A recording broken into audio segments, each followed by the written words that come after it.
Welcome to Behind the Podcast Mic, the podcast for podcasters and those ready to hit record for the first time. Join your host, Emanuel Rose, for a show that's your go-to resource for everything podcasting.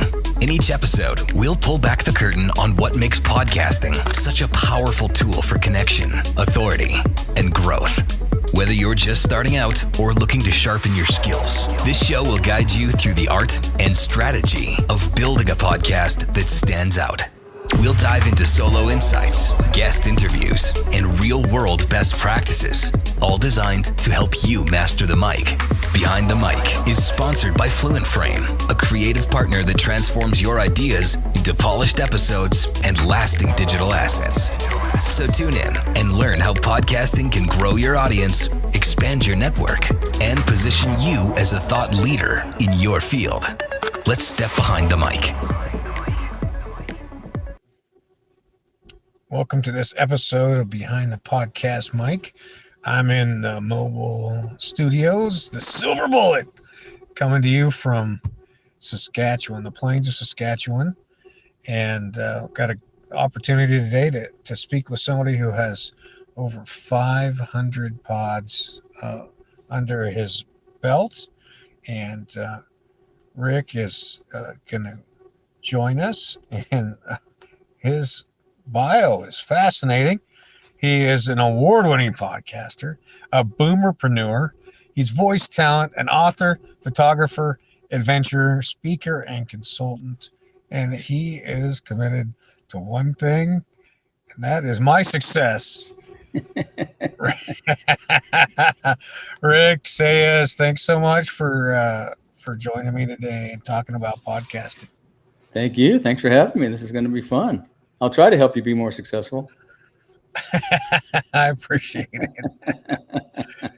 So tell me the name of your pod again. The Outdoor Adventure Lifestyle Podcast. Very nice. And so Outdoor Adventures, which you started how many years ago? Ooh, God, I think it's almost 10 years ago now. 539 episodes, I think it is. So every week plus some. Yeah, it's been a while. 10 years ago, the tech might have been a little bit different than it is now. Tell me a little Pretty bit. Different. There was no Zoom. There with. was not as much remote opportunities. There weren't as many hosting places. You know, it's pretty much Libsyn and a couple places, and that was it. And now there's just so many ways to create and record, places to record like Zoom. You and I use Zoom a lot. And, so many places to distribute, so many avenues and so many, distributors from Spotify and Apple to all the other little guys. It's just exploded since then. It's been good. Yeah, well, that's interesting. So what does your tech stack look like right now? What's kind of the equipment look like?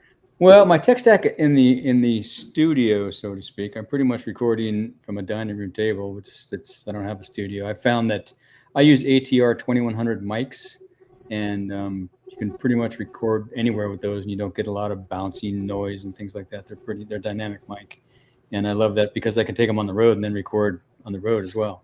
Nice. So ATR 2100 mics. I just have Bose headphones. I record probably these days 90% of everything in Zoom because I like to see the person while you're talking. It just kind of helps the conversation, if you can see them and, know when you say something and they go frowning or when they say something and they laugh. That's always a good tell. But yeah, it used to be you had to record them pretty much remotely I had a Zoom handy recorder, which is a little device. It's a mobile device where I recorded directly to that, or I recorded directly into, I can't remember the software I used online, but now there's so many ways to record either in studio or remotely, like you're remotely. That's my plan, is to do a lot more of that, because I think it's, having an outdoor podcast, it just makes sense to do it outdoor. And you and I are pretty active outdoors doing things like fishing and hunting and hiking and camping and stuff. So I think that's a great place to record from. Yeah, well, especially when that's the focus of your pod, you got to be able to do it outside, right? That's right. Yeah, that's right. Well, let's see. Over the course of that period of time, what are some of the benefits that you found from doing your podcast? It's really expanded my exposure, obviously. I think when you talk to someone and you distribute a podcast in so many different places between you and that person, you double your exposure, right? If they do a good job of, some people don't do a good job promoting themselves. They're kind of shy about that. But, those folks that do a good job of that, you just get a ton of exposure, and people discover your podcast that you wouldn't even have thought of, so it really expands your listener base. It expands your audience. It expands the opportunity of people for you to talk to. I think that's another cool thing. I had people that come on that reached me through listening to a friend of theirs on the show and gave me their bio. And I said, yeah, absolutely. Let's get you on the show, So it just expands all the opportunities, I think.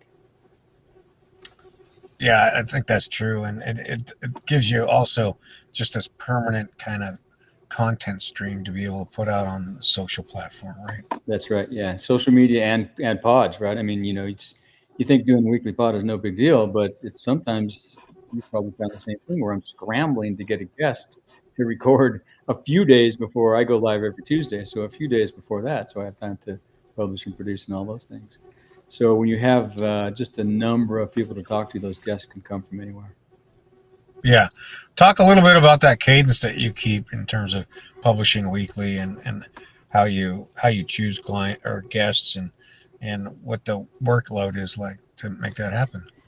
Yeah, I pretty much my requirements for a guest is you've got to have some connection. Either you work in or play in the outdoor adventure travel space.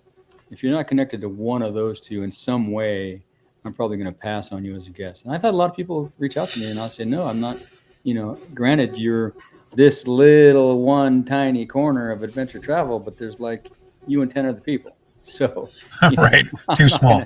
Right. Yeah, it's a little too small, and it's not one of those things that's really exciting. So it just, you have to set your parameters for the guests, but it gives you that exposure gives you a lot of opportunities to turn people down and say yes to people, and then member of the OWAA, Outdoor Writers Association of America. And that's another place that provides another guest opportunities. So I think the exposure is the biggest thing. It's one of the most beneficial things I've found. Yeah, and then so you have some people who are inquiring about being a guest, and you're doing some outreach for guests. Once they say yes, they're going to be a guest, and where do you go from there? So once they say yes, I send them an onboarding form and a guest link to the link that you have when you set up to record, whether it's a Zoom link or what you're using. You send them that link. And then I use the onboarding form to get a little bit of QA on them about a bio, basically a short bio, their work history, what they've done, what they plan on doing, what's in the future, what activities are they in. And then all that stuff helps me create the question list. And initially, when I first started doing this, I was just doing the questions by myself through all my LinkedIn research and Facebook and all the places. And now I type the bio in and I type a couple other things in ChatGPT and I get a list of great questions in about 2 seconds, Yeah. And I find that if I get innovation, it's amazing. We'll probably get into that, but I use that more and more and more. But I find that if I get 10 questions, then that's pretty good because there's a couple things that pop up as you're talking to somebody, as and I have a couple questions that I ask at the end. I like to get gear recommendations from people. So what's your favorite piece of outdoor gear? Yeah. And then another one about either a place or a location that they love to be in the outdoors. That also gives me an opportunity to find other secret spots.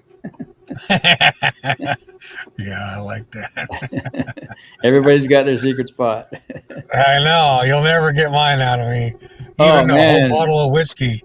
Mine got discovered. Mine was up in the Sierra as you're driving north on 395. As you get out of past Mammoth, there's all these foresty areas. And if you go to the right, there's this old dirt road that goes up and around and eventually goes down to the river.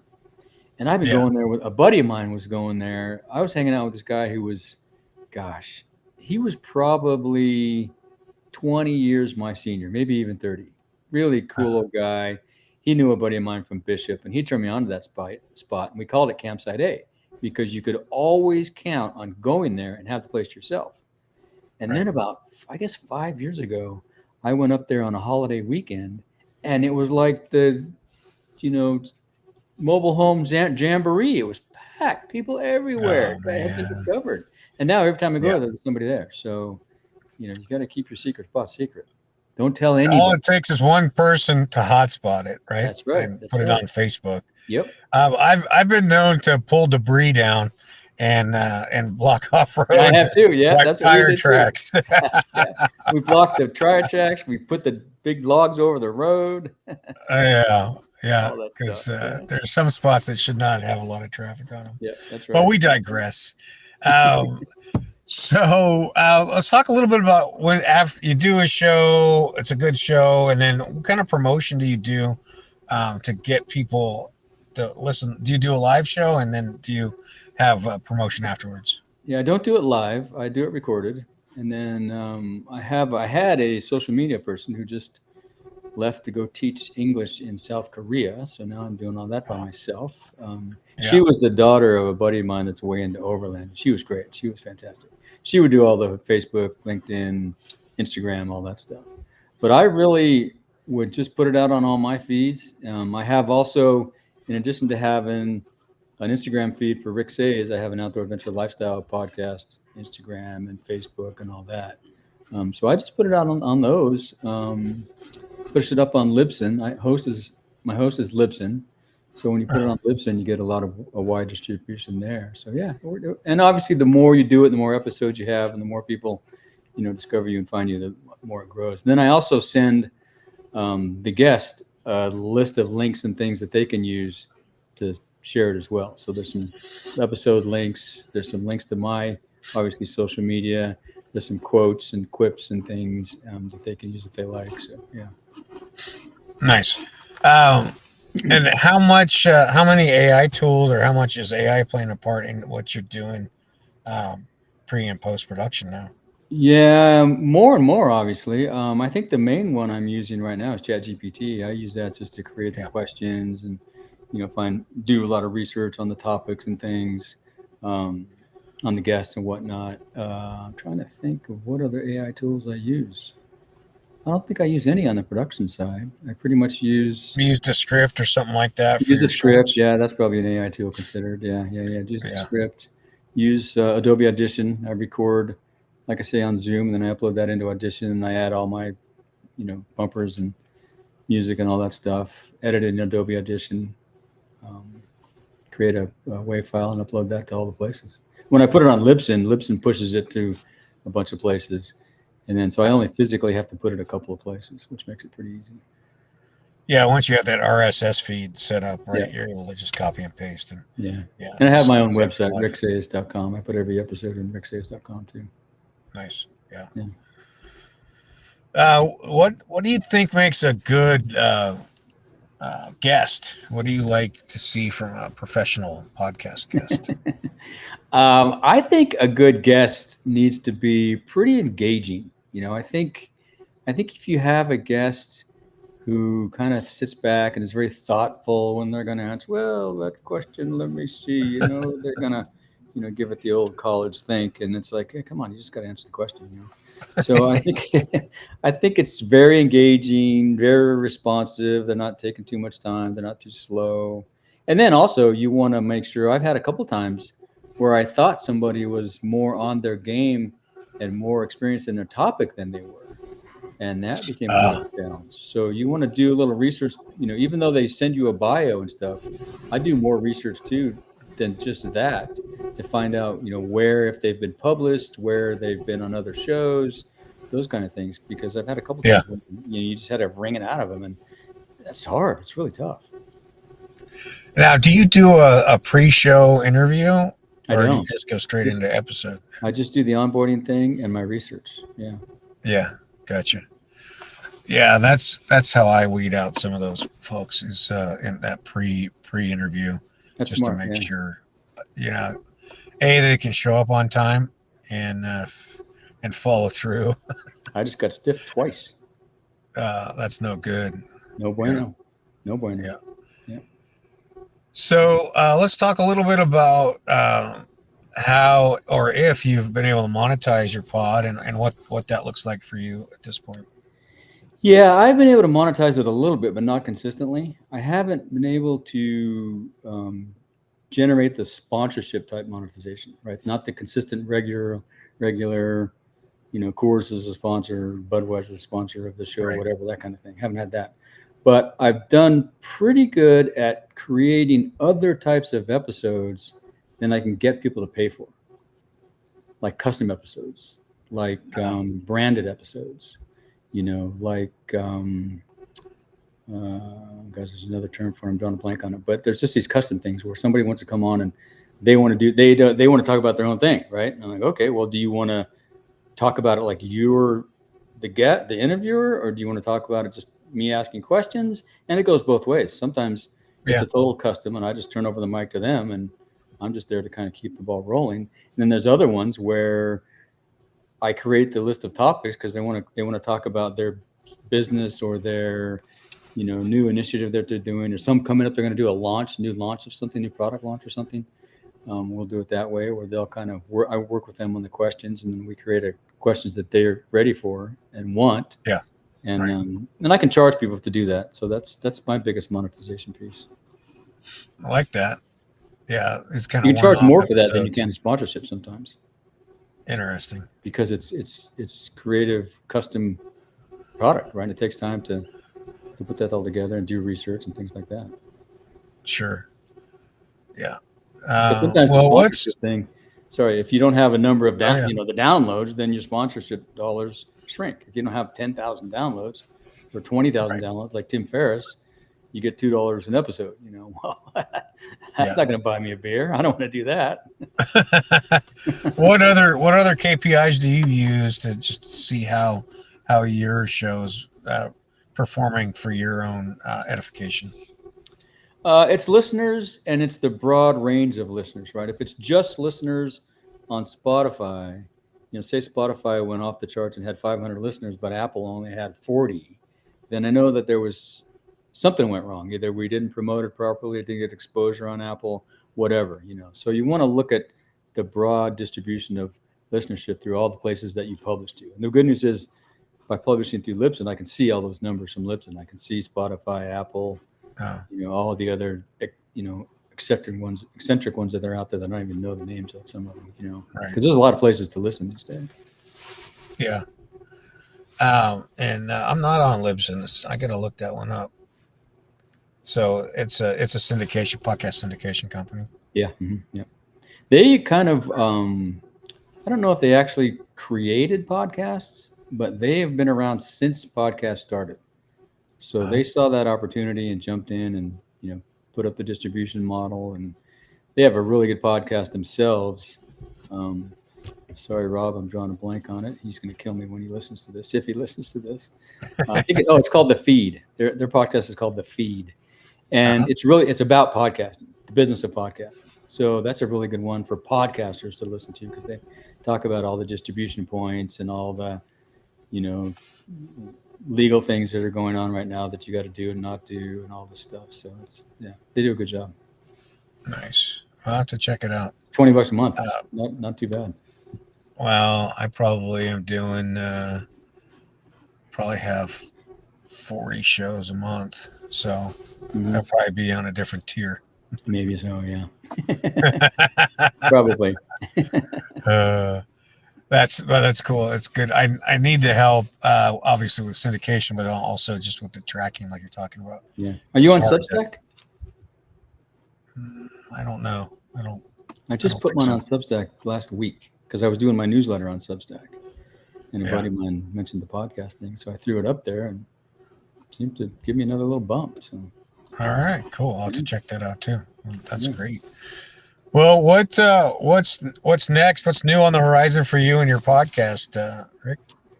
Well, I'm thinking of I've done Thursday drops off and on over the years on some specific topic, where I did some things with the Adventure Travel Trade Association, where I did specific custom episodes for them. We dropped them every Thursday for like the whole month long. So I've done that kind of thing. I really like doing that because it really allows me and the guest, or me and the guests, I've done panels before too, to dive into the topic and not have to worry about, boring half my traditional audience, because they might not be into that fly fishing or whatever it might be. Like I think you and I did a few of Right. those on my show.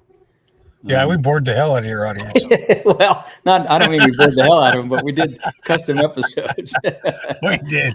We talked about Camping camping and gear and choice. How you choose spots and a little yeah, bit I of thought that fishing. was good. I thought that was fun for Yeah, me anyway. I don't know. I yeah, didn't get any exactly. feedback We on had that. fun. Yeah, we had fun. That's what matters, right? I mean, what the hell? Right. That's why we're here. But I really And- like that. So I've got some ideas about that coming up again on specific topics. One of the things I'm trying to do monetization wise is create some custom content to sell to like destination marketing organizations and other people that promote outdoor adventure areas. I've created this thing called the audio adventure guide, where it's a little like one mini podcast episode on some audio adventure location. Like, Right. I think I did one on Bend, Oregon, or I did one, and it's just Yeah. about the outdoor activities in Bend, Oregon. So I'll go do a little research and I'll find out, okay, there's 4 main things in Bend that you want to do if you're an outdoor adventurer. So I go up and write up a little episode for each of those, just self-recorded. It's just a story about there's this hike in Bend called the Hike to Broken Top. It's this place where you go hike to and beautiful spots. So that's one of them, for example. So I do 3 or 4 of those, record them all up, create a bundle, and then go out to the group and say, hey, I got this program, audio adventure guides. I got these 4 episodes. You want to buy it? And sometimes they buy it and sometimes they don't. So, but it's pretty I fun to like create. that. Yeah, that's cool. Yeah, pretty fun to create, and it's pretty new. I just started it recently, and we'll see how that goes. But you can so many destinations, and it's not even doesn't have to be the tourism folks. It can be the outdoor folks. You can go reach out to an outdoor store who always sending the climbers to this spot and the mountain bikers over there and the paddlers over Right. there. Yeah. That kind of thing. So, we'll see how that goes. Well, I like it. I think that's a cool way to do it. Especially, we travel a lot, and we need to know these things, right? That's right. We need to know where we're going to go play. Exactly. Yeah. Yeah. Well, good. Any other insights you have for somebody who's thinking about a podcast and hasn't quite started yet? I'd say just go for it. I think it's, I totally stumbled into it. I got laid off. I was working for Lowepro, the camera bag company, handful, I guess 8 years ago. And they had just gotten purchased by another big conglomerate, and that happens. There's always layoffs and things.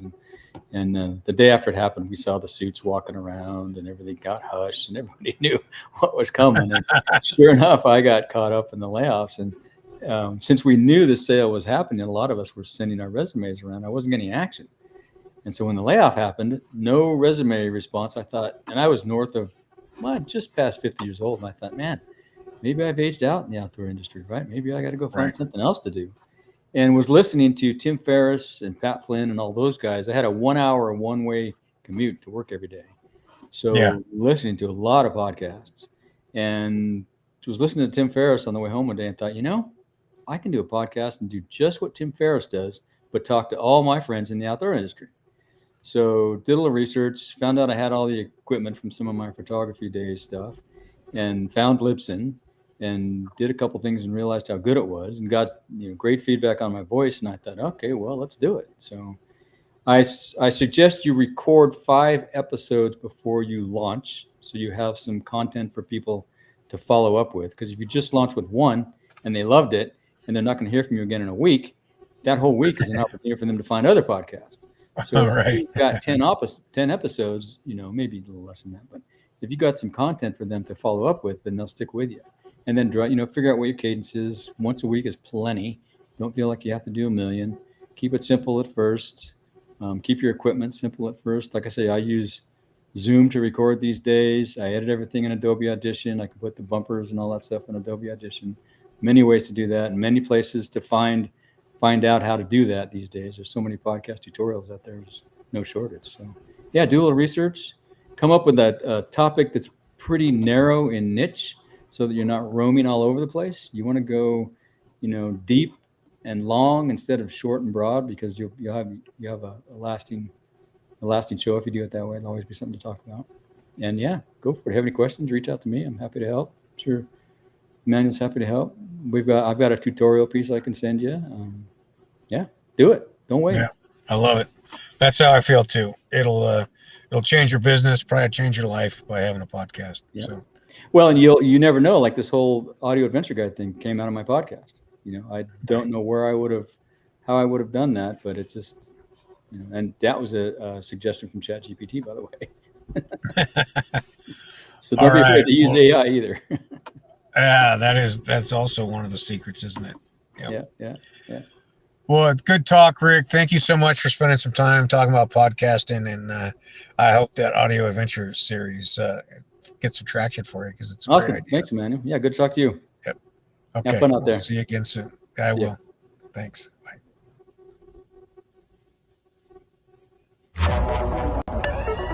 Thanks for joining us on Behind the Podcast Mic. If you found today's episode helpful, be sure to subscribe and share it with someone else who's thinking about starting or leveling up their podcast. This show is sponsored by Fluent Frame, your creative partner in building a podcasting system that works. From professional production to strategic distribution, Fluent Frame helps turn your voice into a scalable content engine that drives visibility, trust, and growth. Ready to launch or improve your podcast? Visit influentframe.com to learn how they can help bring your vision to life.